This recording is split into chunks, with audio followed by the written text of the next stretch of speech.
दोस्तों legal and legal में एक बार फिर से आपका स्वागत है। जिला बार एसोसिएशन मेरठ द्वारा complete process of criminal cases from FIR to trial विषय पर छठे सिंपोजियम का आयोजन किया गया। इस सिंपोजियम को वरिष्ठ अधिवक्ता फौजदारी श्री मांगेराम जी द्वारा प्रेजेंट किया गया। श्री मांगेराम जी ने FIR 156(3) complaint case, injury report, postmortem report 161 और 164 जैसे विषयों को बहुत बारीकी से विस्तार से समझाया।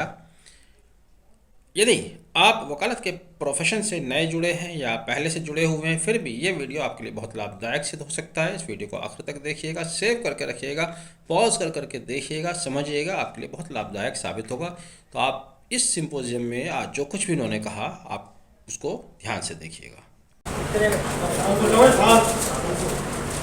एफआईआर इतना फौजदारी कानून में इतना इम्पोर्टेंट डॉक्यूमेंट है कि जिसके ऊपर इन्वेस्टिगेशन खड़ा होगा। किसी के साथ में कोई समस्या हो या कोई अपराध हो तो सेक्शन 154 जो सीआरपीसी का हमारा है उसमें एफआईआर होने का प्रोविजन है। बहुत सी बात आप ये देखते हैं आपकी एफआईआर दर्ज नहीं होगी, जबकि बार बार अनेक विधि व्यवस्थाओं में ऑनरेबल सुप्रीम कोर्ट ने कहा है कि अगर कोई कॉग्निजेबल ऑफेंस हो रहा है एफआईआर वो किसी इंफॉर्मेशन में, तो एक ड्यूटी है, मैंडेटरी है इन्वेस्टिगेटिंग अफसर और थाने के जो इंचार्ज हैं कि उस एफआईआर को अपने यहाँ दर्ज करें। दर्ज करने के बाद में एक कॉपी आपको दे, एक कॉपी तुरंत न्यायालय को भेजें। उसके बाद में उसमें इन्वेस्टिगेशन शुरू हो जाता है। जो थाने का एसएचओ है या तो वो स्वयं करेगा या किसी को रेफर करेगा अपने सबोर्डिनेट अधिकारी को कि ये इस मुकदमे की विवेचना करेगा। एफआईआर बाद में आपकी दर्ज नहीं होगी। सेकंड ऑप्शन ये है कि आप जो कप्तान हैं, जिले के एसएसपी हैं, ये भी हमारे उसमें सीआरपीसी में प्रोविजन दिया गया है कि रजिस्टर्ड पोस्ट से आप उसको उस इंफॉर्मेशन को वो दायर करा लें। उसके बाद में अगर वो भी नहीं कराते हैं तो सेक्शन 156(3) सीआरपीसी का है, वो इतना बड़ा हथियार आप लोगों के हाथ में है कि किसी के भी खिलाफ मजिस्ट्रेट साहब के यहाँ एक प्रार्थना पत्र आप ये दे देंगे कि हमारी एफआईआर दर्ज कराइए। 156(3) में प्रोविजन है। और हमारे चीफ जस्टिस ने एक कहा था कितना बड़ा हथियार आप लोगों के हाथ में है कि आपको कहीं पुलिस से या उससे दुखी होने की आवश्यकता नहीं है। जुडिशरी बैठी हुई है, आप 156 उसका 156(3) का वो डालिए, वो ऑर्डर करेंगे, एफआईआर आपको दर्ज हो जाएगी। उसके बाद में मान लिया वो भी नहीं हो पाता तो आपका एक कंप्लेंट फाइल करने का ऑप्शन आपके पास है। सेक्शन 200 जो सीआरपीसी होगा, कंप्लेंट फाइल कर दी, 200 में बयान कराइए वादी का, 202 में आपके पास जो भी इन्वेस्टिगेशन है उस अपराध से संबंधित जो भी आपके पास एविडेंस है उसको 202 में दीजिए और मजिस्ट्रेट साहब को उसको बहस सुनने के बाद में उस समन कर दिया। समनिंग की पोजीशन में फिर वही आ जाएगा कि बेल के प्रोविजंस उसमें वही लागू होंगे जो आपके स्टेट केस में।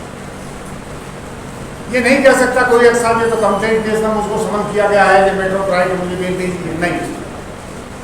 437, 438, 439 जो बेल के प्रोविजंस है वो उस पर लागू हो जाएगी। तो देखिए, मैं एक सलाह आपको दूँ, निजी सलाह, जो मेरा एक्सपीरियंस है 45 साल का, मैं आज तक 156(3) में कोई प्रार्थना पत्र दाखिल नहीं किया। कारण क्या है, जब आपकी रिपोर्ट ही पुलिस नहीं लिख रही है, विवेचना क्या करेगी इसमें? फाइनल रिपोर्ट लगा देंगे, फाइनल रिपोर्ट के बाद में फिर आप प्रोटेस्ट पिटीशन देंगे, मजिस्ट्रेट साहब कहेंगे कि प्रोटेस्ट पिटीशन को एज हम कंप्लेंट फाइल कर रहे हैं, तो आपका 5 या 6 महीने का जो पीरियड है वो खराब हो जाता है। मान लिया पुलिस आपकी एफआईआर नहीं करती, सीधे सीधे कंप्लेंट केस में आइए मजिस्ट्रेट साहब के साथ। दो फायदे हैं उसके। एक फायदा यह है कि जो बयान रिकॉर्ड में आएंगे वो आपके अपने बयान आएंगे, उसमें कहीं तोड़ मरोड़ का नहीं होगी जैसा कि पुलिस ये करती है। मजिस्ट्रेट साहब के आप जो आप बयान दिलवाना चाहेंगे, गवाह देना चाहेगा, वो बयान उसमें आ जाएंगे। और उसके बाद में अगर कंप्लेंट केस में एक बार मुझे कोई कदम हो जाता है तो मेरा अपना एक्सपीरियंस है कि डिफेंस लॉयर्स के खिलाफ बहुत मुश्किल हो जाता है उस केस को सुधारना। करिए आप कंप्लेंट केस क्यों नहीं करते हैं आप? और मैं ये देखता हूँ, मेरा प्रैक्टिकल एस्पेक्ट ये है कि कि सबसे ज़्यादा जो भीड़ है हमारे यहाँ वो 156(3) में है। दर्ज में कर लेंगे तो इन्वेस्टिगेशन फेयर नहीं होगा। तो ये एक तो FIR के ऊपर मैं ये कह रहा हूँ, FIR में डिले नहीं होना चाहिए। सेकेंड चीज, जैसे ही संभव हो FIR दर्ज कराएंगे। मान लिया डिलेड भी होता है तो उसको एक्सप्लेन करिए। किसी एक, मैं एग्जाम्पल के साथ आपको बता रहा हूँ, किसी एक व्यक्ति को अगर गोली लगती है, बेहोश हो जाता है, नहीं पता किसने गोली मारी, और बेहोशी के बाद में मान लीजिए 14 दिन 15 दिन बाद उसको होश आता है और उस दिन ये बताता है कि साहब ये घटना मेरे साथ में हुई है, तो वो एक्सप्लेन हो जाएगी, वेल एक्सप्लेन है, उसमें डिले नहीं माना जाएगा। अगर किसी के FIR दर्ज करने में कोई विलम्ब होता है तो उसको विलम्ब का कारण आप अपनी FIR में बोल लीजिए कि इस वजह से मैं इसको दर्ज नहीं करा। इन्वेस्टिगेशन होता है बहुत पहले, मैं इन्वेस्टिगेशन के बीच में मैं आ जाऊँ, फिर चूँकि मुझे आदेश हुआ है सेक्रेटरी साहब का कि बीच में उसकी बारीकियाँ भी मैं बताऊँ ट्रायल की। इन्वेस्टिगेशन होता है, मान लिया 302 का अपराध हुआ है, नामजद रिपोर्ट हो गई, किसी हथियार से वो घटना कार्य की गई है, पुलिस आपको पुलिस कस्टडी रिमांड पे दी उस हथियार को बरामद करने के लिए। उसमें भी एक चीज है कि अगर 14 दिन बीत गए हैं तो 14 दिन के बाद में पुलिस कस्टडी रिमांड नहीं हो सकता। ये आपकी CRPC 167 में लिखा हुआ है। पहले 14 दिन में पुलिस किसी भी समय पुलिस कस्टडी रिमांड ले सकती है। उसमें भी फिर टेक्निकल चीज़ें हैं, बहुत टेक्निकल चीज़ें हैं। हमारे सीनियर्स यहाँ बैठे हुए हैं, वो अप्रिशिएट करेंगे मेरी बात को। मान लिया तमंचा कोई रिकवर कराना है, होता क्या है प्रैक्टिकल में, तमंचा ऑलरेडी थाने में रखा हुआ होगा, रिमांड पर ले गए मजिस्ट्रेट साहब के यहाँ से और रिमांड ले जाते ही दिखा दिया इस मौके पर इन्होंने अपने पॉइंटिंग आउट पे तमंचा बरामद किया और उसको सील करके न्यायालय में ले दिया। कई बार इसमें एक प्रैक्टिकल एस्पेक्ट में और बताऊं, तमंचा क्यों ले रहे हैं साहब, और मौके पर 2 खोखे मिले, हमें ये देखना है कि खोखे इसी तमंचे से चले हैं या नहीं चले। मजिस्ट्रेट साहब भी कहेंगे बिल्कुल सही बात है, हम भी कहेंगे सही बात है। मेरे सामने एक बात पर एक प्रैक्टिकल केस है कि रिमांड की एप्लीकेशन लगी CGM साहब की यहाँ तमंचा बरामद करने के लिए, मौके से 3 खोखे मिले थे। निरंजन सिंह वहाँ CGM थे उस समय, तो क्या बताइए बाबू जी आप उनका दे दिए रिमांड। लेकिन मेरी एक रिक्वेस्ट है, जो 3 कारतूस मौके से बरामद हुए हैं उनको सील्ड हालत में आप मंगवा कर उनके अपने दस्तखत कर दें। होता क्या है, चूँकि सील पहले उन्हीं के द्वारा किए हैं, उनको बात है। और जो तमंचा है उस तमंचे से 3 फायर किए और फायर करने के बाद में 3 जो खोखे हैं उनको सील्ड कर दिया। मिलान होना ही होना। तो मैंने कहा उनका साहब उनको बुलवा लीजिए, जो मौके से खोखे मिले और तमंचा बरामद करा लीजिए। चूँकि पर्टिकुलरली ये मेरा एक्सपीरियंस है, वो तमंचा बरामद नहीं कराते जिस तमंचे से हत्या हुई है।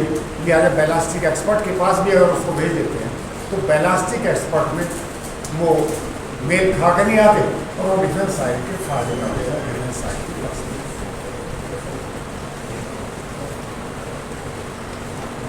इससे आगे सेक्शन 27 की रिकवरी बहुत डिबेटेबल पॉइंट हो रहा है आज के ज़माने में। ऑनलाइन सुप्रीम कोर्ट के सामने सेक्शन 27 की रिकवरी में उसका बयान लिखते हैं, केस डायरी में बयान लिखते हैं और मजिस्ट्रेट साहब को ये कहते हैं कि साहब केस डायरी में इस तमंचे को इसने बताया फला जगह मैंने छिपा रखा, मैं इसे बरामद करा सकता। मजिस्ट्रेट साहब उसी आधार पर उसको पुलिस कस्टडी रिमांड दे देंगे। लॉ की पोजीशन दूसरी है। सेक्शन 27 में ये रिकवरी होती है एविडेंस एक्ट में। सेक्शन 25, सेक्शन 26 और सेक्शन 27 ये पुलिस के सामने जो बयान होता है मुझे का वो माना वो होता है। तो सेक्शन 25 और 26 तो मना करते हैं कि पुलिस के सामने जो बयान दिया है मुझे में वो नहीं पढ़ा जाएगा। लेकिन 27 इसका एक प्रोविजो है इसमें ये लिखा है कि उस बयान का उतना पोर्शन एडमिसिबल नहीं है जिसमें उसका कन्फेशनल स्टेटमेंट लिखा है, लेकिन उस बयान का इतना पोर्शन एडमिसिबल हो जाएगा एविडेंस में जिसके आधार पर वो डिस्कवरी करते हैं, रिकवरी कराते हैं। तो सबसे पहले जो सेक्शन 27 की आप डेफिनेशन पढ़ेंगे तो सेक्शन 27 के 3 इंग्रेडिएंट हैं मेन कि the person who makes a statement must be in the custody of the police. In the custody of the police उसका स्टेटमेंट होना चाहिए। होता क्या है, केस डायरी से जो लिख के लाए हैं दरोगा जी जेल से, उस समय कहाँ है वो? पुलिस कस्टडी में नहीं है, वो है जुडिशियल कस्टडी में। मीनिंग दिया बाई कि पुलिस कस्टडी में उसका एक अलग से स्टेटमेंट लिखा जाएगा, जो कोई दरोगा नहीं लिखता। हमारे अध्यक्ष जी बता देंगे उस चीज़ को। कोई दरोगा जिसको कहते हैं डिस्क्लोजर स्टेटमेंट, वो कोई नहीं लिखता। तो एक इंग्रेडिएंट के लिए होगा there must be the person must be in the custody of the police and in the custody of the police he must make a statement that is called disclosure statement. वो statement नहीं होता। एक 95 में हमारे honourable supreme court का view आया था कि डिस्क्लोजर स्टेटमेंट मान लिया वो अपने आप लिखने की उसकी वैलिडिटी क्या है। तो पहली बार ऑनरेबल सुप्रीम कोर्ट के सामने ये तय हुआ कि उस डिस्क्लोजर स्टेटमेंट के ऊपर उसके दस्तखत होने चाहिए। आज तक हमारे जितने भी सीनियर बैठे हुए हैं, हमारे जूनियर साथी भी बैठे हुए हैं, मेरे सामने तो अब तक कोई ऐसा केस नहीं है कि किसी डिस्क्लोजर स्टेटमेंट पे किसी मुलजिम के दस्तखत उन्होंने कराया, कोई दस्तखत नहीं। अब चलते हैं, मैं बहुत बारीकी में जा रहा हूँ इस प्रोविजन के सेक्शन 27। अब चलते हैं रिकवरी कराने के लिए। जिस समय वो चलते हैं थाने से रवानगी होनी चाहिए,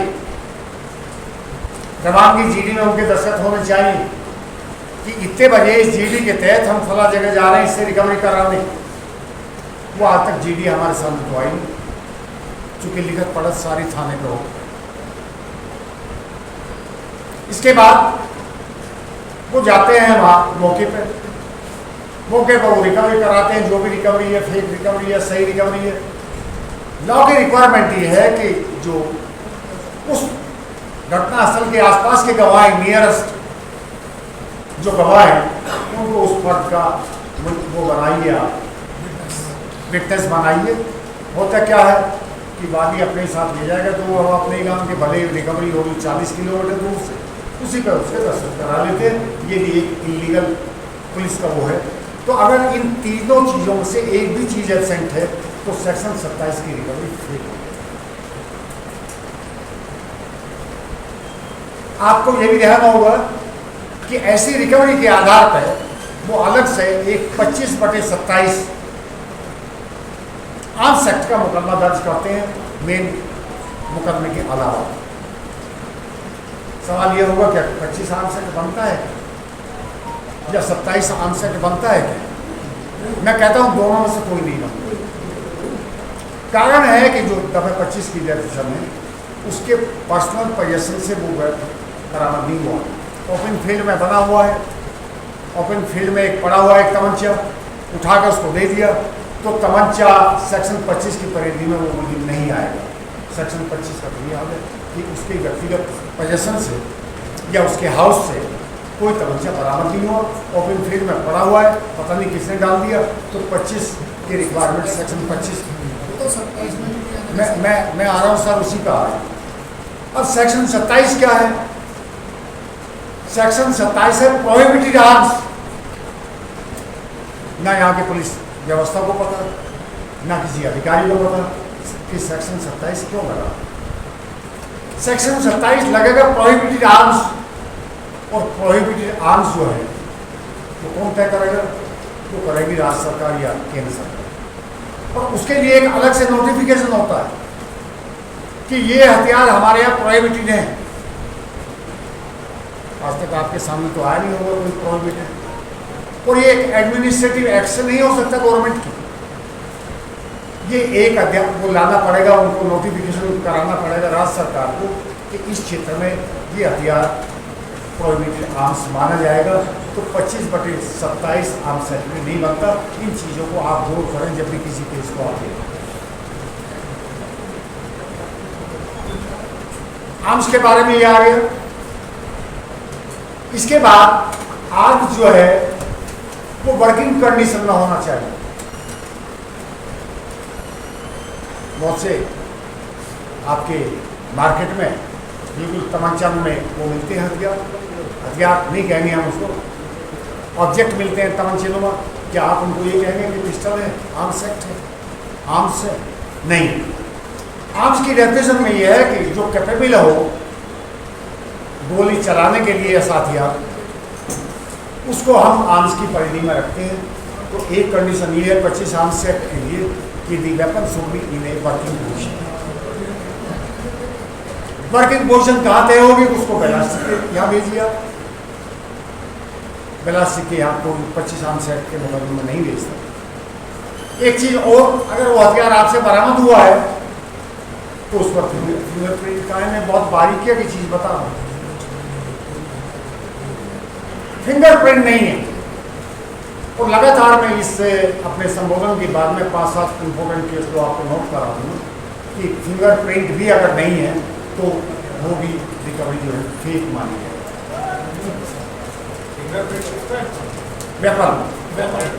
वेपन जो चला, मेरे सामने नहीं आया था कोई फिंगरप्रिंट वाला मामला, तो फिंगरप्रिंट उस पर होनी चाहिए।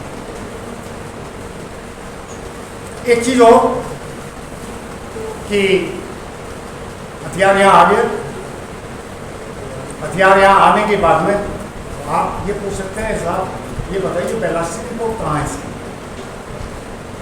वर्किंग पोजीशन में कैसे है?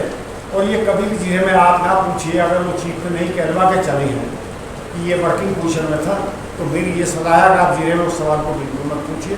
नहीं, दरोगा ये कह देगा वर्किंग पोजीशन में है और मैंने इसको चला कर दिया, तो उनके लेगुना को आप कभी पूरा ना करना।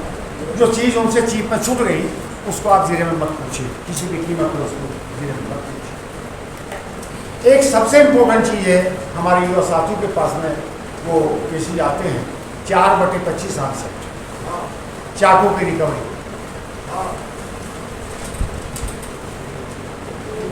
आप मेरी बात गौर से सुनना, एक भी अगर चाकू की रिकवरी के किसी पास कोई मुकदमा, एक मुकदमा चलने लायक नहीं है। चार्ज के लेवल पर ही आप उसको बहस कर सकते हैं, क्योंकि चाकू के लिए एक नोटिफिकेशन होता है राज्य सरकार का, किस पर्टिकुलर क्षेत्र में इतने समय तक, इतनी लंबाई, इतने सेंटीमीटर लंबाई, इतनी सेंटीमीटर चौड़ाई का अगर कोई ऑब्जेक्ट मिलेगा लोहे का, तो वो चाकू उसके आर्म्स की परिधि में आ जाएगा। ये नोटिफिकेशन होता है स्टेट गवर्नमेंट, उसका नोटिफिकेशन नंबर भी आता है।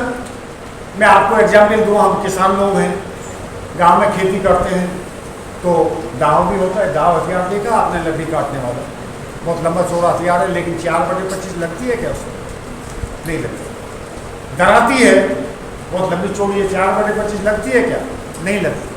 कहाँ लगती है? जहाँ नोटिफिकेशन हो, 4/25 का नोटिफिकेशन। और वो चाकू अगर बरामद हुआ है तो मैं आप सभी से कहूँगा कि वो उनसे ये पूछ लें कि कितनी सेंटीमीटर लंबा है। सेंटीमीटर्स में दे रखा नोटिफिकेशन जो आएगा वो सेंटीमीटर्स में आएगा, और कितने सेंटीमीटर ये चौड़ा, इसका चौड़ाई है इसकी। अगर उस परिधि में आ जाता है जो नोटिफिकेशन है, तो 4/25 का वो वेपन हो जाएगा। एक चीज़ और, चार्ज के स्टेज पे, चार्ज के लिए भी ऑनरेबल सुप्रीम कोर्ट ने ये लिखा है कि आप नोटिफिकेशन नंबर मेंशन करेंगे उसमें, चार्ज के टाइम कोर्ट में नहीं, आगे को भी चार्जशीट में देना चाहिए। चार्जशीट में देना चाहिए। अगर वो नहीं देता तो आज चार्ज में वो भी डिस्चार्ज हो। उस चीज़ को आप उठा सकते हैं कि ये चाकू जो है, चाकू कितना चौड़ा है इसका फल है, और कितना लंबा इसका फल है, वो नहीं होगा। मेरे सामने कम से कम नहीं आया, किसी और साथी के उसमें आप मैं नहीं कह सकता। नापने की अंदर देते हैं। नहीं, मैं उसी पे आ रहा हूँ सर, जो आप कह रहे हैं, जो मूल में नापते हैं उसको, मैं उसी पे आ रहा हूँ। सीपी सिंह एक जज थे, हमारे अध्यक्ष जी जानते हैं, यहाँ 12वें एडीजे थे हमारे यहाँ, बहुत ईमानदार अधिकारी। 307 के एक मामले में कंप्रोमाइज हो गया, दवा हॉस्टाइल हो, लेकिन उनसे चाकू की रिकवरी थी।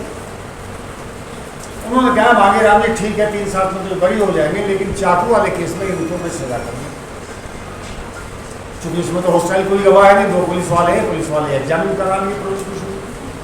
मैंने कहा साहब इसमें नहीं कर पाएंगे आप। क्यों नहीं कर पाएंगे? मैंने कहा इसकी लेंथ, चाकू आपके सामने है, इसकी लेंथ देख लीजिए, इसकी चौड़ाई देख लीजिए, अंगुल में लिखी है, सेंटीमीटर्स में नहीं। कहने के हम आइडिया लगा सकते हैं, उनका आइडिया कैसे लगा देंगे? बहुत मजाक की बात है अध्यक्ष जी कि गोपाल सिंह जी वहीं खड़े थे, हमारे साथी एडवोकेट, बहुत हट्टे कट्टे, बहुत तकड़े, और आजकल भाई वो बीमार हालत में चले, 2-3 साल से कैसे नहीं आ रहे। उनकी एक उंगली मेरी 3 उंगली के बराबर थी। मैंने उनका हाथ उठाया, साहब के सामने रख दिया, साहब मेरी उंगली मानोगे या गोपाल सिंह की उंगली मानोगे? दरोगा की उंगली की तो कोई माप है नहीं रिकॉर्ड पे। वो बहुत हंसे, बोले अच्छा ये भी छुपा के ले जाओगे, छोड़ना पड़ा। तो एक बारीकी है मुकदमे की, इनको आप इनकी गहराई में आप जाइए तो आप अच्छी तरीके से उस टाल को फेस करें।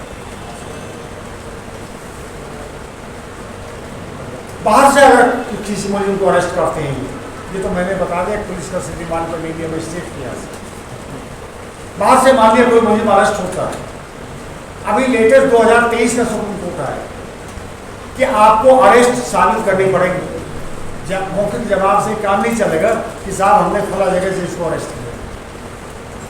उसके लिए बाकायदा एक फर्ज बनेगी अरेस्ट की, और उसमें भी पब्लिक की विटनेस होंगी कि साहब इतने बजे इस स्थान से इस व्यक्ति को गिरफ्तार किया, इनकी मौजूदगी में गिरफ्तार किया, तो अरेस्ट आपकी तब साबित होगी, अन्यथा अरेस्ट भी आपकी साबित नहीं। तो ये आ गया इसके जो इन्वेस्टिगेशन का पार्ट है उसमें आ गया। इन्वेस्टिगेशन का पार्ट एक और है कि केस डायरी जो आपके सामने आती है, क्या केस डायरी उसी दिन लिखी जाती है जिस दिन का उसमें तारीख पड़ी है? नहीं। आपने बेल लगाई, मान लिया अज्ञात में रिपोर्ट है, बेल लगाई, रिपोर्ट 5 तारीख पर नहीं आएगी। कारण क्या है? केस डायरी खाली पड़ी हुई, केस डायरी खाली पड़ी हुई। नेक्स्ट डेट लगी, केस डायरी आती है, केस डायरी में बयान वही लिखे जाते हैं। अगर घटना 7 तारीख की है तो 8 तारीख को उसके बयान लिख देंगे, भले उस दिन 15 तारीख लिखते एक्चुअल में 15 तारीख को है, लेकिन तारीख वो डाल देंगे 7। चूंकि केस डायरी ये इन्वेस्टिगेटिंग अफसर का डॉक्यूमेंट होता है, हमारा डॉक्यूमेंट नहीं है। इसके चेकअप के लिए 2 चीजें दी हैं लेजिस्लेशन में। एक तो चेकअप के लिए दी है कि जिस दिन भी किसी गवाह के बयान रिकॉर्ड किए जाए तो उस गवाह के बयान लेने का तस्करा थाने की जीडी में डालना चाहिए। हर आईओ कहता है कि नहीं साहब मैंने केस डायरी में लिखा, केस डायरी की बात नहीं है। केस डायरी तो आपका अपना डॉक्यूमेंट है।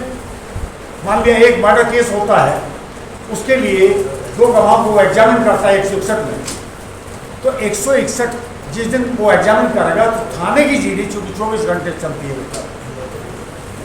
24 घंटे में तो हेर फेर बदल हो सकता है, लेकिन महीनों और दिनों में नहीं हो सकता। तो उस दिन उसका तस्करा जीडी में डालना चाहिए कि आज इस बयान में नहीं कह रहा हूँ मैं कि बयान लिखेंगे, बयान तो आप केस डायरी में लिखें, लेकिन थाने की जीडी में आप इस चीज़ का तस्करा डाल दीजिए कि इनके जो स्टेटमेंट है वो आज लिए गए हैं, ये केस डायरी का पार्ट होंगे। आज तक नहीं मिला कभी, अध्यक्ष जी नहीं मिलाना कभी थाने की जीडी में। जब गवाही करेगा, जब लौट के आएगा तो उसमें तस्करा डालना चाहिए। मैं आ रहा हूँ सर, क्योंकि हमारे सेक्रेटरी साहब ने टॉपिक इतना लंबा दे दिया कि ये तो 6 दिन तक चलता रहता है, चलना चाहिए और मुझे बहुत शॉर्ट में बोलना है। तो इसके लिए थाने की जीडी में तस्करा आना चाहिए, ये इन्वेस्टिगेशन का एक पार्ट है। अगर ना हुआ तो 1976 सुप्रीम कोर्ट है हमारा 3 जजेस बेंच, सुभाष वर्सेस स्टेट, यहाँ से फांसी की सजा हुई, स्टेट हमारे इसका यूपी का केस है, हाई कोर्ट से फांसी की सजा हुई, और फिर ऑनरेबल सुप्रीम कोर्ट के सामने ही मामला गया, तो उन्होंने उसका पैरा 8 देखे मलिक साहब, सुभाष वर्सेस स्टेट का पैरा 8, सबसे पहले वही ऑनरेबल सुप्रीम कोर्ट ने लिखा कि जिसमें इतनी फर्जीवाड़े से इन्वेस्टिगेशन किया गया है, ये क्या इसमें फांसी की सजा लग सकती है?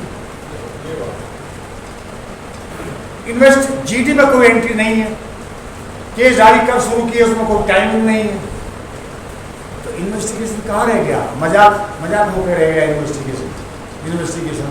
उसमें ये माना गया कि लेचिज है इन्वेस्टिगेशन के, और इसके वो इस आधार पर बनाकर अब मुकदमा सजा नहीं कर सकते।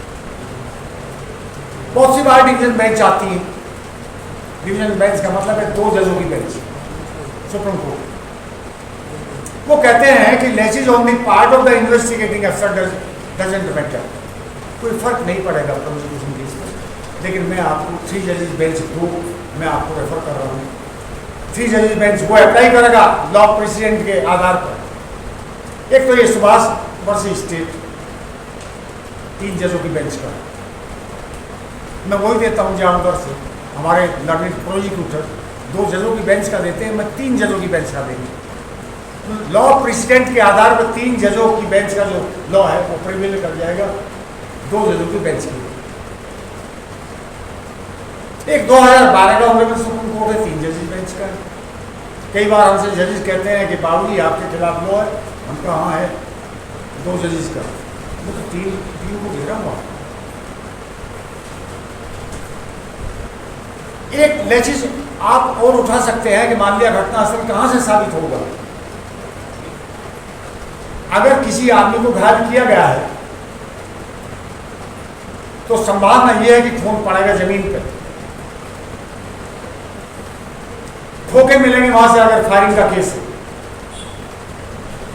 मरने वाले के ये बहुत, अब मैं अगला बहुत इंपॉर्टेंट पॉइंट बता रहा हूँ जिसके से अभी हमारे कोई लाइफ दोस्त हमारे 2-4% उठाते हैं।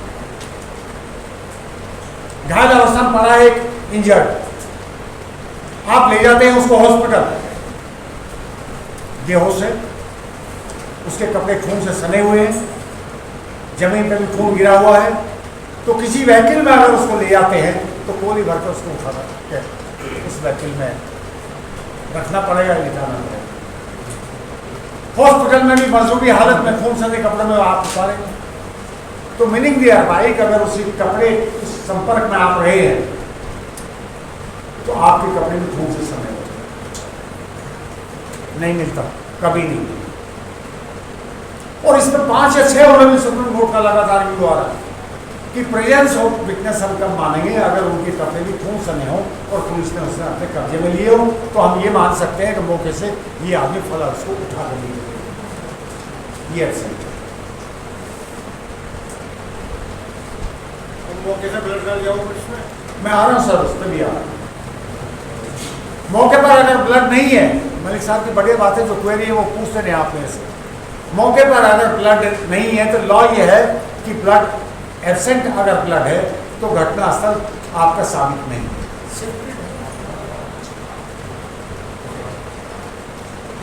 घटना स्थल आपका साबित नहीं, खोके ना मिलो, ब्लड ना मिलो, कोई ऑफेंस की कोई भी मटेरियल वहां ना मिले तो आप कैसे साबित करेंगे साहब घटना स्थल यहीं का है?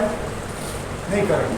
लेकिन मौके पर अगर खून मिलता है तो वो साबित करेगा कि घटना इसी स्थान पर कारित की गई है। अभी कल परसों का वीडियो आपने देखा होगा कि यहाँ जेल में जो मर्डर हुआ है, कितना सारा खून वहाँ पड़ा हुआ है, वो तो वायरल हुआ है। तो मीनिंग भी भाई पुलिस ने वहाँ से ब्लड कलेक्ट किया होगा और वो एस्टेब्लिश करेगा कि घटना स्थल यही है। एक चीज और मैं बहुत इंपॉर्टेंट बता दूं, केमिकल एग्जामिनेशन के लिए जाते हैं, मृतक के कपड़े भी जाते हैं, वेपन भी जाता है, खून हल्का मिट्टी सादा मिट्टी भी वहां जाती है और वो रिपोर्ट वहां से आ जाती है कि मानव रक्त पाया गया। और मानव रक्त के बारे में जजेस हमसे ये कहते हैं कि केमिकल रिपोर्ट जो है आपके खिलाफ आई, नहीं आई। मानव रक्त का मतलब ये नहीं है, तो उसके लिए ऑनरेबल सुप्रीम कोर्ट ने ये कहा है कि अगर आपने मरने वाले का ब्लड सैंपल लिया है, जो नहीं लिया जाता, मरने वाले का अगर ब्लड सैंपल आपने लिया है, तो अगर उसका ग्रुप, जो मरने वाले का ब्लड है, और जो वेपन का ग्रुप है, और जो कपड़े का जो लगे हैं उसका ग्रुप है, अगर सेम ग्रुप है, तो आप उससे कनेक्ट हो गए। लेकिन कभी भी ये जो डिसीज है, जो मृतक है या जो इंजर्ड है, उसका ब्लड ग्रुप ही नहीं है। हम कैसे मान लें साहब इसी के इस वेपन पे जो है इसी का खून लगा हुआ? साबित तो ये करना जो वेपन है उससे कनेक्ट करिए, किसी वेपन से चोट पहुंचाएगी। तो कनेक्ट जब होगा जब उसका ब्लड ग्रुप और जो हथियार का ग्रुप है वो जब एक हो जाएगा, तो तब ये माना जाएगा एक ग्रुप। एक चीज हो, अगर नाइट इंसिडेंट है, मैं आपको फिर वही बता रहा हूँ, नाइट इंसिडेंट अगर है, एफआईआर में कोई रोशनी की बात नहीं कही गई है, पुलिस के जो बयान है एक शिक्षक के, उसमें कोई रोशनी की बात नहीं की गई है, और फर्स्ट टाइम आ गया जो उसका एग्जामिनेशन इन चीफ होता है उसमें भी वो लाइट की बात नहीं बताते हैं, तो कृपया करके अपनी जिले में लाइट को मत पूछिए। ये अभियोजन का काम है, प्रोसिक्यूशन का काम है, तो उसको ये साबित करें कि घटना के समय ये रोशनी थी। मत पूछें उस सवाल को, पहले ही आप निशान लगा दें कि चीज अगर वो नहीं कहलवाई तो उस सवाल को आप अपनी जिले में मत पहुंचे, नहीं आपके गले का फंदा, वो सवाल आपको गले का फंदा बन जाएगा। वेपन अगर है, बहुत सी बार वेपन ये लिखा दिया कि साहब ये अभी एक केस में कर रहा हूँ, इंजर्ड भी ये कहता है 3 गोली लगी है और अंधाधुंध फायरिंग किया गया उनके ऊपर, और 3 गोली मुझको लगी है। डॉक्टर साहब ने लिखे हैं सब फटे हुए घाव, एब्रेजन और कंट्यूजन्स। किसी चोट के बारे में 12 चोट है उस इंजर्ड को, 12 चोट। किसी चोट के बारे में डॉक्टर ये नहीं कहता कि ये फायर आर्म की चोट है। केस कहाँ जाएगा राजू? इंजर्ड गवाह की टेस्टिमनी बहुत इंपॉर्टेंट मानी जाती है हमारे यहाँ क्रिमिनल लॉ में, लेकिन साथ के साथ ही अगर इंजर्ड गवाह की टेस्टिमनी मेडिकल टेस्टिमनी के विपरीत जा रही है तो इंजर्ड गवाह की प्रेजेंस तो मानी जाएगी कि मौजूद तो था, लेकिन ये गारंटी नहीं है वो सही होगा। अगर उसकी टेस्टिमनी मेडिकल टेस्टिमनी के खिलाफ है तो इंजर्ड की गवाही भी नहीं मानी जाएगी। मैं आपको इसलिए बता रहा हूँ कि पहले आप ये देख लें कि वेपन क्या क्या डिस्क्राइब किए गए हैं एसएलएन पे, और छोटे किस वेपन में। अब छोटों पर आ जाएंगे, फायर आर्म इंजरीज आती है, उसका भी एक सिद्धांत है कि अगर 6 फीट की दूरी से कोई फायर आर्म चला जाएगा तो उस घाव के चारों तरफ ब्लैकनिंग आएगा, कालापन जिसको कहते हैं, टैटूइंग आएगा, टैटूइंग को जिसके कहते हैं बारूद के तरफ, और स्कॉचिंग आएगा। स्कॉचिंग का मतलब है खाल का झुलसा। 3 चीजें मैं आपको बता रहा हूँ। 6 फीट के दायरे से अगर ये चीजें हैं तो ये चीजें घाव के चारों तरफ आएंगी। हम क्या पूछते हैं, मान लीजिए चीजें हैं तो जिले में आप लीड करके पूछे कि देखिए ये गोली आपको 14 फीट या 16 फीट की दूर से आई है, गवाह कहेगा हाँ आई है, डॉक्टर कहेगा नहीं है 6 फीट के अंदर। मैं आर्ट ऑफ क्रॉस एग्जामिनेशन के बारे में बता रहे हैं, जो चीज़ आपके हित में है आप उस हिसाब से क्वेश्चन लीड करिए, खाली ये मत करिए जैसा प्रोसिक्यूशन चीफ लिखा दिया आप चीफ को कंफर्म कर रहे हैं। गोली नज़दीक से है तो आप गवाह को सजेस्ट करिए कि देखिए आपसे 10 लीड करिए आप इस क्वेश्चन को कि देखिए 10-12 कदम दूर था जब ये गोली लगी है इसको, कहेगा हाँ, डॉक्टर कहेगा नहीं 6 फीट के अंदर, तो इंजर्ड गवाह फिर डिस्प्लीज हो जाएगा इसके ऊपर।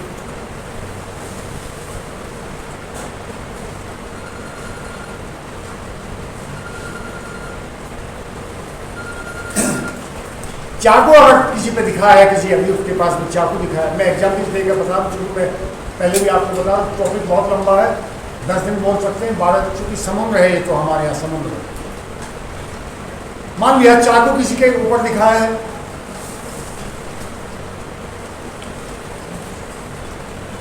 और वहां पर इंसाइज वुंड है। अब वुंड देख लीजिए कितने प्रकार के, पहले मैं उसमें आ जाऊं कि इंसाइज वुंड हो गया, कटा हुआ घाव जिसको कहते हैं हिंदी में, स्टेम वुंड हो गया, धोपा हुआ घाव जिसको कहते हैं। दोनों तेज धार के हथियार से आएंगे। अब इनमें डिस्टिंक्शन आप कैसे करेंगे कि इंसाइज वुंड है या स्टेम वुंड है? स्टेम वुंड का मतलब है भौंका हुआ घाव, मान लिया चाकू कोई है, चाकू को भौंक के मारा जाएगा। सुआ है कोई, सुआ भौंक के मारा जाएगा, तो खाल कटेगी, खाल उसके अंदर को चली जाएगी। आप मार किसी, मान लिया पेट वगैरह पे चाकू लगा, तो कटने के बाद में खाल अंदर की ओर जाएगी और वो गहराई में होगा, तो ये तो हो गया स्टेम वुंड। बहुत बारीकी चीज मैं आपको बता रहा हूं। अगर इनसाइड वुंड है, तलवार है, तलवार सीधी मारी तो खाल अंदर नहीं जाएगी। ये फर्क है इनसाइड वुंड और स्टेम वुंड।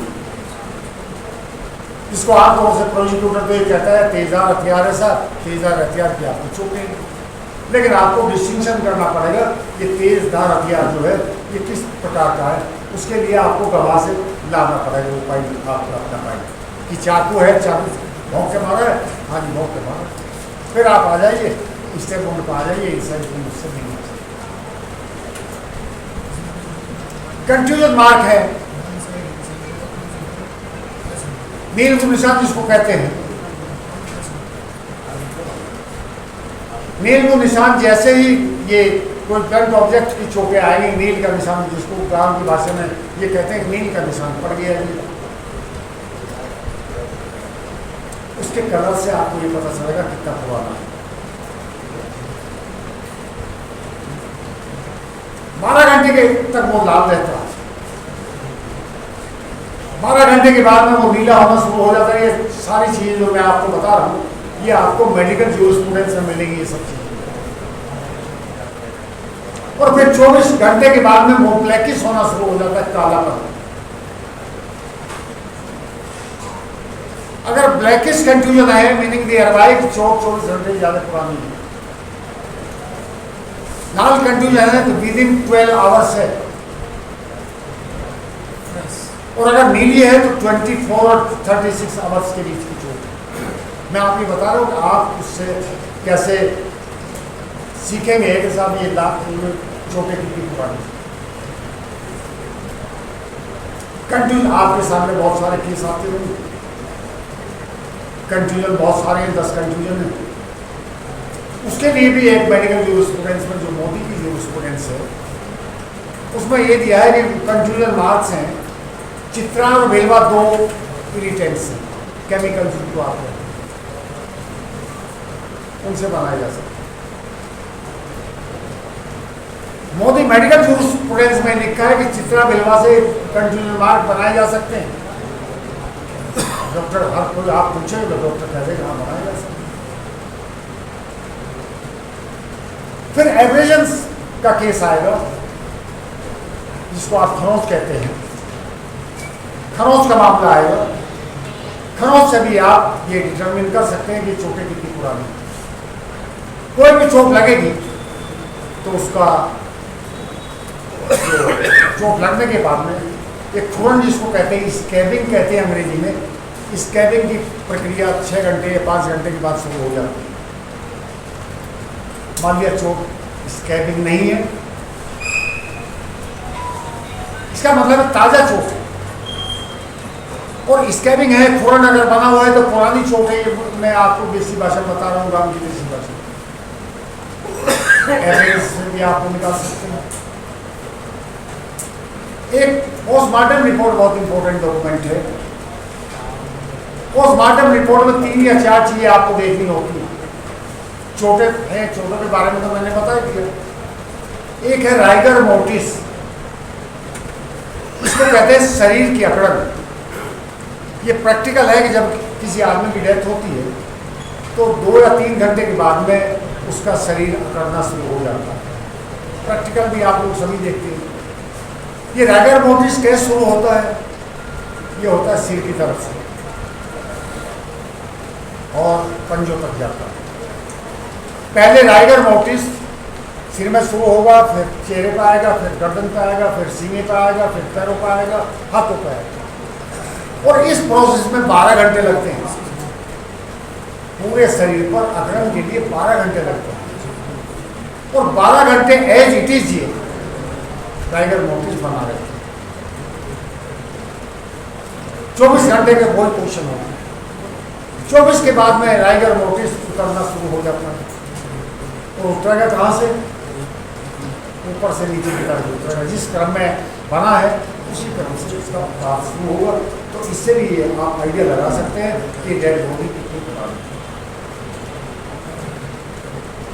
उसकी स्टोमक की पोजीशन देखना न भूलिए। आप कभी पोस्टमार्टम रिपोर्ट पेट में खाने की स्थिति क्या है? बहुत सी बार हम ये पूछ लेते हैं कि साहब आप साथ थे सुबह से लेकर शाम तक इनके खाना, हम सब खाना कितने बजे खाएगा? हमने खाना नहीं खाया और पेट में है अच्छा खाना। मीनिंग दिया भाई कि उस गवाह ने झूठ बोला। खाने की प्रोसेस ये है कि जैसे हम कोई खाना खाते हैं, आधे या पौने घंटे के बाद में पाचन क्रिया उसकी शुरू हो जाती है।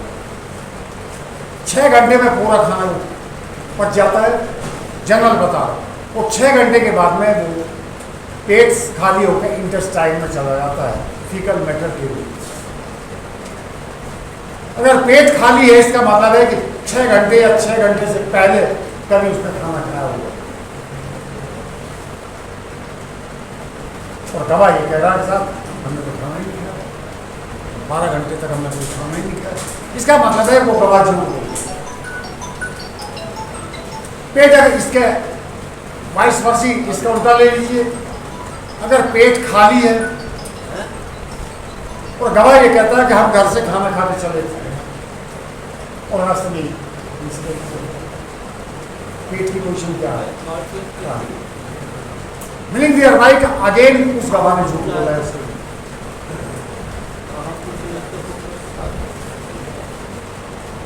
ये पोस्टमार्टम के बारे में मैं आपको जो मोटी मोटी बातें हैं, आगे कभी मौका मिला तो मैं हमारे अध्यक्ष जी देंगे आगे और विस्तार से बताऊंगा। ये उसकी पोस्टमार्टम रिपोर्ट की मुख्य बातें। एक सबसे इंपॉर्टेंट पॉइंट होता है मर्डर केस में एंटी टाइमिंग एफआईआर।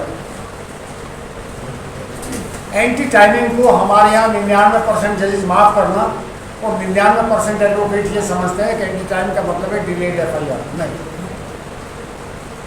डिलेड अलग है, एंटी टाइमिंग अलग है। एंटी टाइमिंग का मतलब ये है कि मान लिया यहाँ कोई इंसिडेंट होता है कचहरी में इस समय 3 बजे हैं और थाने को कोई इंफॉर्मेशन दे तो वो जीडी रोक लेते हैं। कोई नहीं है यहाँ। एक केस हुआ था ब्रजवीर की, एक हत्या हुई थी DCS साहब की कोर्ट में, उसमें डिफेंस का एडवोकेट में था। यहाँ मर्डर होता है जज साहब के चैम्बर में 11 बजे दिन और 11:15 बजे रिपोर्ट लिखी जा रही 15 मिनट बाद। और वो गांव था उसका थाना छपरौली में, सूख थाना रमाले में एक सूख था, यहाँ से 60-70 किलोमीटर दूर। और वो अकेला तारीख को यहाँ आया था जब उसका मर्डर हुआ। यहाँ से वायरलेस किया गया कि ब्रजवीर सूख की हत्या हो गई है। थाना रमाला को किया गया जो आपके ये सिटी कंट्रोल रूम है, देहात कंट्रोल रूम है यहाँ से, और उसके परिजनों को यहाँ भेजा जाए। ये इंफॉर्मेशन वहाँ की जीडी में रिकॉर्ड हो गई। जीडी में से 2 कांस्टेबल की रवानगी की गई, उनके गांव गए, उसकी पत्नी को वहाँ से लेकर आए और ले जाने के बाद में उन्होंने फिर इन्फॉर्म दी थी कि उसकी पत्नी को हम गाँव से ले आए। और ये सारे समय इन सारी चीज़ों में समय लगा 3 बज गई। 11 बजे का इंसिडेंट है और दिन के 3 बज गए। और रिपोर्ट हम देख रहे हैं, रिपोर्ट 11:15 बजे तक और नामजद है और उसकी पत्नी इन्फॉर्मेंट है। आप समझिए ये खेल पुलिस का, ये आपको पकड़ना है। इसको एंटी टाइमिंग एफआईआर कहते हैं। एंटी टाइमिंग का मतलब है कि जिस समय अभियोजन कहता है, ये कहता है कि हमने इस रिपोर्ट को दर्ज किया, उस समय वो रिपोर्ट नहीं है, बल्कि समय दूसरा डाला गया है। 11 बजे की घटना है, 11 बजे रिपोर्ट दर्ज नहीं करते, 11:15 बजे रिपोर्ट दर्ज करते हैं, 3 बजे तो टाइम उस बच्ची की रिपोर्ट पर डालते हैं 11:15 बजे। That is called anti timing FIR. ये मैं बहुत बारीक में आ रहा हूँ, एफआईआर एंटी टाइमिंग एफआईआर। कैसे चेकअप करोगे इसे? चेकअप आपको उधर से तो सीधी सी एक बहस हो जाएगी सरकारी वकील की। तो आप 11 बजे का इंसिडेंट है, 11:15 बजे हमारी एफआईआर, प्रॉम्प्ट एफआईआर, डिलेट नहीं है, एंटी टाइमिंग नहीं। तो एंटी टाइमिंग एफआईआर के लिए कुछ व्यवस्थाएं दी हैं हमारे सीआरपी से, सेक्शन 157 ऑफ द सीआरपी।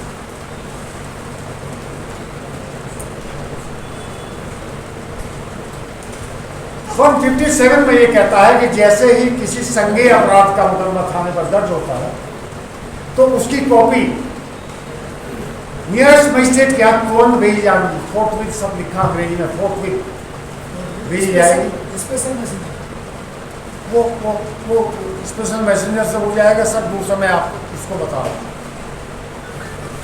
वो स्पेशल रिपोर्ट होती है तो तुरंत उसकी कॉपी भेजी जानी चाहिए मजिस्ट्रेट साहब के लिए। होता क्या है, किसी चीज रिपोर्ट को आप उठा के देखिए, कोई 2 दिन के बाद आती है, कोई 3 दिन के बाद आती है। तो आपका ये पॉइंट बहुत बढ़िया है साहब, मजिस्ट्रेट साहब को तुरंत क्यों नहीं भेजी गई? सिविल लाइन थाना है, मजिस्ट्रेट यहाँ बैठता है, 100 मीटर या 200 मीटर की दूरी पर 2 दिन तक एफआईआर क्या करें? ऐसा नहीं है कि मजिस्ट्रेट साहब को इन्फॉर्म उसका कोई एक्शन लेना है उसमें, नहीं। ये व्यवस्था ये की गई है कि एंटी टाइमिंग दर्ज ना करें, लिहाजा मजिस्ट्रेट साहब के पास भेज दें। एक तो ये चीज़ें है, बहुत सारा केस लोग मिला जब आप 157 की कमेंट्री आता है। एक उसी में यह है कि copy of the FIR and GD shall be sent for with the dead body to the doctor. Doctor कोई एफआईआर पढ़ के कोई एक्शन नहीं लेने जा रहा, ना जीडी देकर कोई एक्शन लेने जा रहा, लेकिन पंचायतनामे के साथ में वो डॉक्यूमेंट एफआईआर और जीडी की कॉपी भेजी जानी मस्ट। अगर नहीं भेजी जाती तो माना यह जाएगा कि एफआईआर की कॉपी और जीडी तैयार नहीं थी, इसलिए डेड बॉडी के साथ में भेजी थी। आप वहाँ से एंटी टाइमिंग ले सकते हैं कि एंटी टाइमिंग रिपोर्ट दर्ज की गई। यहाँ ये कह देते हैं जजेस लोग, आप लोगों के सामने भी कहेंगे हमारे, अरे तो बाबूजी फॉर्मल गवाह है पंचायतनामे का, छोड़िए इसको। मैं कहता हूँ पंचायतनामे का गवाह मर्डर केस में सबसे इंपॉर्टेंट गवाह होता है।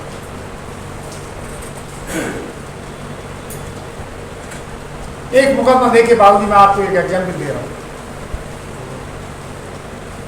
मान लिया एक ब्लाइंड मर्डर है, किसी ने नहीं देखा, उसमें 2 आदमी भी हो सकते हैं, 7 आदमी भी हो सकते हैं, 5 भी हो सकते हैं, और मुकदमा खाली 302 आईपीसी में रजिस्टर हुआ। मान लिया कि मैं यहाँ इंफॉर्मेशन दे दी, साहब एक मर्डर यहाँ हो गया है कचहरी में, ये नहीं पता मारने वाले कितने लोग थे, तो सीधा पंचायतनामा भरा जाएगा 302 आईपीसी।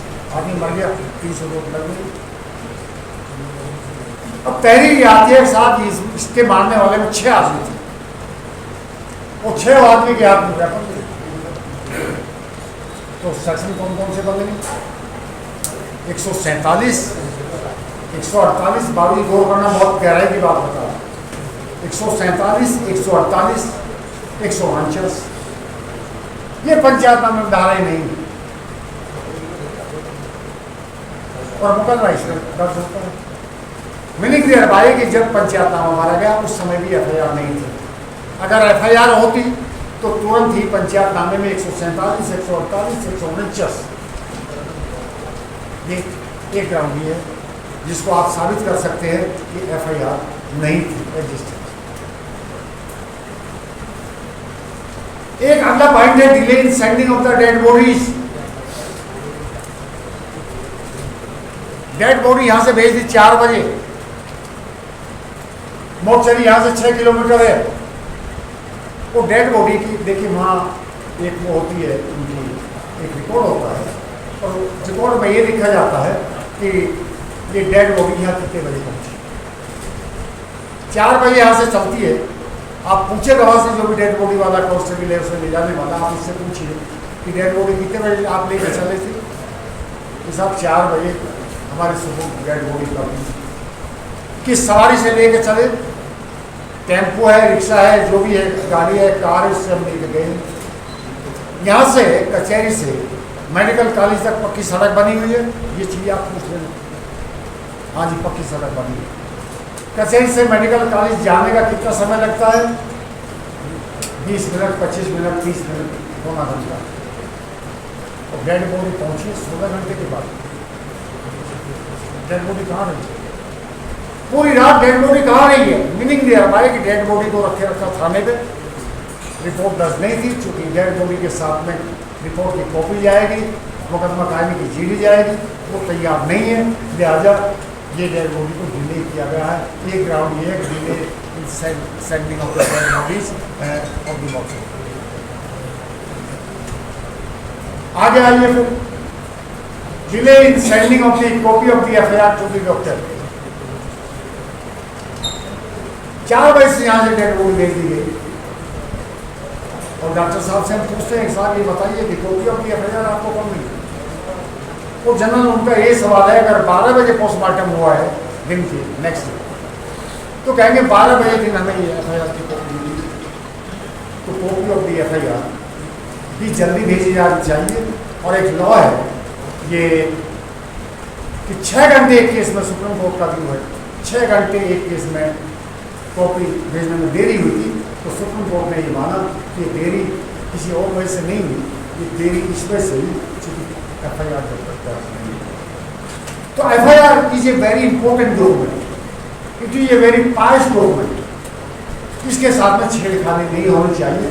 अगर कहीं छेड़खानी की गई है तो वो प्रोसिक्यूशन में भी संकट हो जाए। ये कभी केस में कर रहा हूँ बात करूँ, एफआईआर पे जो तहरीर है, देखिए तहरीर जो देगा, वादी जो तहरीर देगा, उसी के आधार पर जीडी में उसकी एंट्री होगी।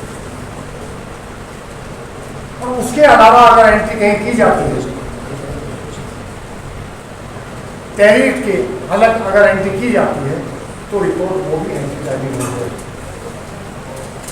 तहरीर दी, चीख रिपोर्ट तैयार कर, और तहरीर में ये लिखा कि एक इंजन मौके में पड़ा हुआ, तो तहरीर के आधार पर चीख रिपोर्ट जो है तैयार की जाती है, और चीख रिपोर्ट के आधार पर जीडी तैयार की जाती है। लेकिन चीख रिपोर्ट में बाद में ये पढ़ा दिया कि साहब वो अब यहाँ जो इंजर्ड है, जो घायल है, वो आ गया है हॉस्पिटल में, तहरीर में नहीं है। तो तहरीर के आधार पर चीख रिपोर्ट कटी है, तो चीख रिपोर्ट में वो लाइन जो बाद में बढ़ाई है, क्यों बढ़ा? मैं कहता हूँ बहुत ही पवित्र ये डॉक्यूमेंट है, हर आदमी की जिंदगी में जुड़ी हुई है एफआईआर के कंसेंट से। इन्वेस्टिगेशन का एक पॉइंट और कि जो गवाह के स्टेटमेंट थे 161 में या 164 में, वो एज सून एज पॉसिबल उनके स्टेटमेंट रिपोर्ट किए जाने चाहिए।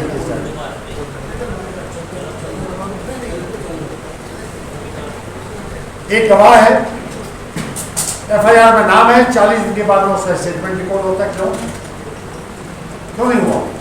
या तो एक्सप्लेन करिए कि आप उसके लिए आप एक मोटा सवाल ही पूछिए कि जब से घटना घटी और जब तक आपका स्टेटमेंट रिकॉर्ड किया गया, आप लगातार अपने घर पर रहे, गाँव में रहे? हाँ, गाँव में रहे।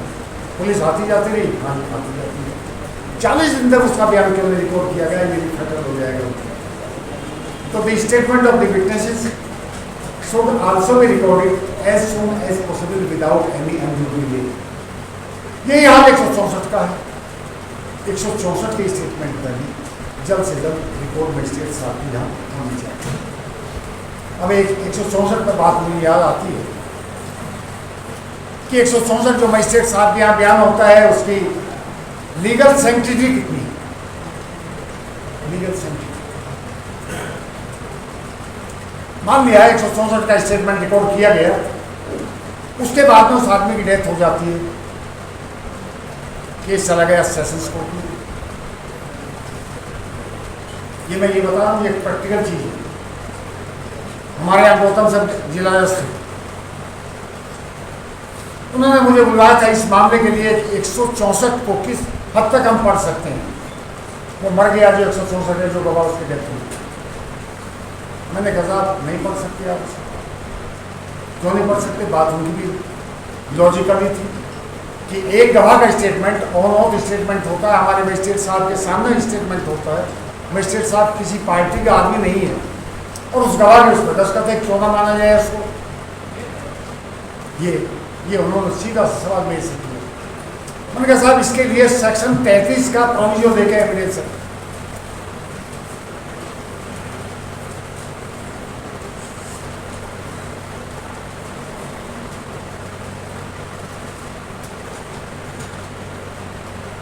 और इस प्रोविजन में ये मेंशन है, देख लेना आप इसे, बहुत गौर से देख लेना, क्योंकि ये समस्या हम सभी के सामने रोज आती है कि 164 के बयान को जैसा ये एग्जिबिट भी डलवाते हैं उसमें कि एग्जिबिट डालिए सर, क्यों डालें सर एग्जिबिट?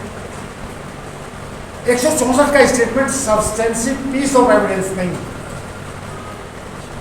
खाली इसकी वैल्यू जो लीगल वैल्यू है, खाली इसकी वैल्यू है 161 CRPC की जो स्टेटमेंट है जो पुलिस ने रिकॉर्ड की है, खाली ये वैल्यू है।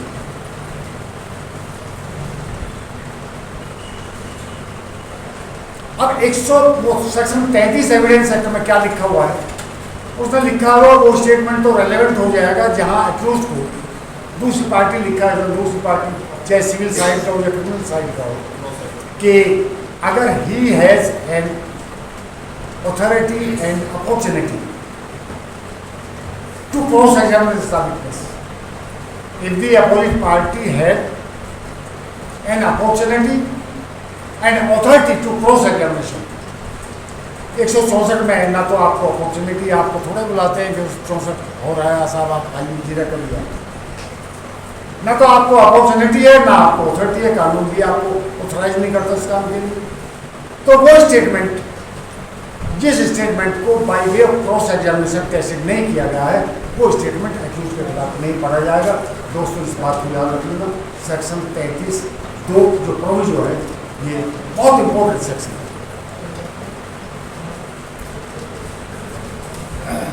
उसमें तो एग्जामिनेशन चीफ होने के बाद नहीं पढ़ा जाए, वो भी उसमें, लेकिन यहाँ तो हमें दूसरी ये भी है। हाँ, उसके बाद तो मैं वहाँ गया, उनके यहाँ शनिवार का दिन था। मैं साहब ने पूछा इसके बारे में बताइए, उनके साहब मैं आपकी राय से इत्तेफाक नहीं रखता। तो मैं रखती हमारा मजिस्ट्रेट बोनाफाइडी एक आदमी है, कोई पार्टी से जुड़ा हुआ नहीं है, उस आदमी की डेथ हो गई जिसका स्टेटमेंट है, उसको तो हम वापस नहीं ला सकते, लेकिन जो उसका प्रीवियस स्टेटमेंट है वो पढ़ा जाएगा। उनका प्रीवियस स्टेटमेंट सेक्शन 33(2) के आधार पर नहीं पढ़ा जाएगा, वो मंगवाया उन्होंने एविडेंस एक्ट, और वो वहाँ तक पढ़ते रहे उसको, जो मेन पार्ट था सेक्शन 33 का, कि किसी भी प्रीवियस स्टेटमेंट को किसी भी मृत व्यक्ति का पढ़ा जा सकता है। तो वो आर्टिकल, वो तो सेक्शन 32 में रेलेवेंट हो गया, जिसको हम डायरेक्ट डिक्लेरेशन कहते हैं। उनका साहब इसका प्रोविजन पड़ गया, पढ़ा उन्होंने सिर्फ पकड़ लिया। आज तोमर साहब यहाँ नहीं है, अनिल तोमर जी जब DGC वहाँ थे, इन्हीं का कोई मामला था और जजमेंट में लगा हुआ नेक्स्ट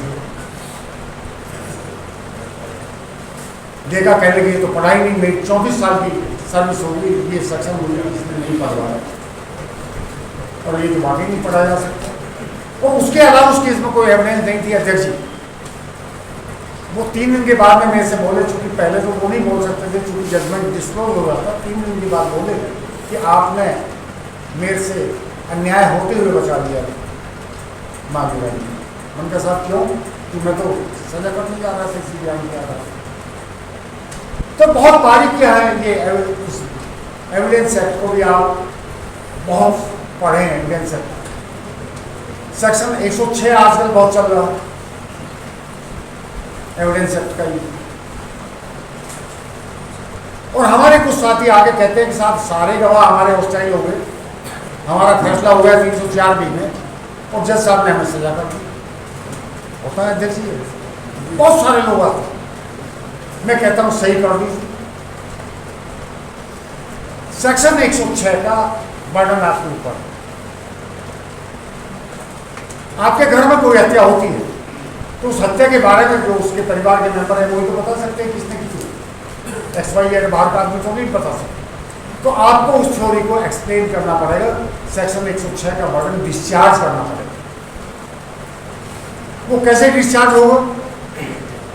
वो डिस्चार्ज होगा अगर आपके यहाँ हॉस्टाइल गवाह आ गए, भाई लड़की की मदर आ गई, उसके फादर आ गए, उसके भाई आ गए, तो उससे कैसे डिस्चार्ज आप कराओगे? उस समय जिस समय ये हत्या हुई है या घटना हुई है, आप उनके by way of cross examination, फैसला तो आपका हो गया, उनसे करवा दिए, घर में उस समय कोई नहीं था। एक बहुत अच्छा मर्डर केस यहाँ का था, इसका ये गढ़मुक्तेश्वर जो हमारे लोग है, एक इंजीनियर साहब बेंगलोर, उनकी 2 बेटियां, पत्नी टीचर और एक बेटी के संबंध हो गए किसी XYZ किसी आदमी से, मैं नाम नहीं लूँगा। वो उनको बुरी लगी, नहीं अपने आप को रोक पाए, बंगलोर से छुट्टी में आए हुए थे और उनके घर में एक टब था, अपनी बेटी को उसका डुबोकर उसको मार दिया। स्मोथरिंग कहते हैं इसको, स्मोथरिंग एक लीगल टर्म है, स्मोथरिंग कॉज ऑफ डेथ स्मोथ आ गया कि उसका दम घुटने से वो मार। मदर ने रिपोर्ट लिखाई अपने हस्बैंड के खिलाफ, बेटी की हत्या है, छोटी बहन का हुआ। ऐसे केस में बेल होने का तो कहीं से मतलब था ही नहीं। बेल हो गया, ट्रायल में मामला आया, मैंने फाइल देखी, मैंने क्या फैसला हो सकता है कि हाँ जी फैसले को तो कह रहे हैं, उनका फैसला कर दिया। और फैसले से पहले आप वकील किसी को भी करें, आप हमसे इस बारे में बात जरूर कर लीजिए। फैसला होने पे भी ये केस सजा का है आपके खिलाफ, क्योंकि इस बच्ची की डेथ आपके यहाँ हुई है, बताना आपको है अननेचुरल डेथ है, होमिसाइडल डेथ है, बताना आपको है उसकी डेथ कैसे हुई, आपको बताना। फैसला हो, वो हॉस्टाइल हो गई, मरमानी यहाँ से उसके ऊपर बैठते थे, रहने आ गए। मैंने 3 सवाल पूछे उसकी पत्नी से, जो इन्फॉर्मेंट थी इस मुकदमे में, कि जिस समय ये घटना हुई आप कहाँ थे? मैं तो अपने स्कूल में थी। आपके पति कहाँ थे? वो तो सुबह 6 बजे चले गए थे दिल्ली के लिए, चूंकि बयान में उन्होंने समझा के दी। घटना है 8 बजे दिन की, कि 6 बजे दिल्ली चले गए थे। आपकी दूसरी बेटी कहाँ थी? मेरी दूसरी बेटी पड़ोस में गई थी उनके यहाँ कोई फंक्शन। जिस समय डेथ हुई कोई आपके घर पे था? नहीं, हमारे घर पे कोई नहीं। जज साहब को नहीं पता, जज साहब तो आप लोग दूसरे काम में लगे रहे कि क्या क्रॉस एग्जामिनेशन में क्या ला रहा है मांगे राम इसमें, वो तो अपने दूसरे काम में लगे रहे। मैंने वो चीज़ें क्रॉस एग्जामिनेशन मांगे, क्रॉस एग्जामिनेशन तीनों गाँव से मिले। बोले बाबूजी बहस करिए और सेक्शन 106 पर तैयार हो जाइए, मैं गिल्टी होल्ड करूँगा इस केस। मैंने कहा कि वो तो आपका क्षेत्राधिकार है, आप गिल्टी होल्ड करें, लेकिन कानूनी रूप से आप गिल्टी होल्ड नहीं कर सकते। कि 106 के बारे में बताइए, लड़की कैसे मरी, उनका हमें नहीं पता कैसे मरी, कि जिम्मेदारी आपकी है। When you are inside of the house, उनका we were not inside of the house, हम नहीं थी बैठे। बयान देख लीजिए, बयान में पति 6 बजे चला गया दिल्ली के लिए। वो टेलीफोन जब घर के मेंबर के द्वारा किया गया, 9 बजे वो लौटा है दिल्ली से, और घटना आपने लिखी। इनकी वाइफ टीचर है, वो टीचिंग के लिए चली गई। बेटी है वो फंक्शन में चली गई। तो कोर्ट साहब से बोले, कोर्ट साहब रीएग्जामिन क्यों नहीं किया इन गवाहों को आपने? भाई इतनी फेटल चीज आ गई है, आपने इन गवाहों को रीएग्जामिन क्यों नहीं किया? उनके साहब अगर रीएग्जामिन कैसे करेंगे? Ultimately the case was acquitted bye teachers. मैं आपको इसलिए बता रहा हूँ कि 306 ये बारीकियाँ हैं सेशन ट्रायल की, क्या मजिस्ट्रेट ट्रायल की भी ये बारीकियाँ, इन बारीकियों को आप समझिए। ये सेक्शन 106 का हो गया। डाइंग डिक्लेरेशन पर आ जाइए आप, बहुत लंबा टॉपिक है, मतलब कई दिन बोल सकता हूँ मैं डाइंग डिक्लेरेशन कि डाइंग डिक्लेरेशन लेटेस्ट लॉ ये है कि जो मृत्यु पूर्व बयान किसी व्यक्ति का होता है, लॉ में हमारे ये माना जाता है कि मरने से पहले कोई आदमी झूठ नहीं बोल सकता। और आपका डीडी लिखा हुआ है और मजिस्ट्रेट फर्स्ट क्लास में लिखा है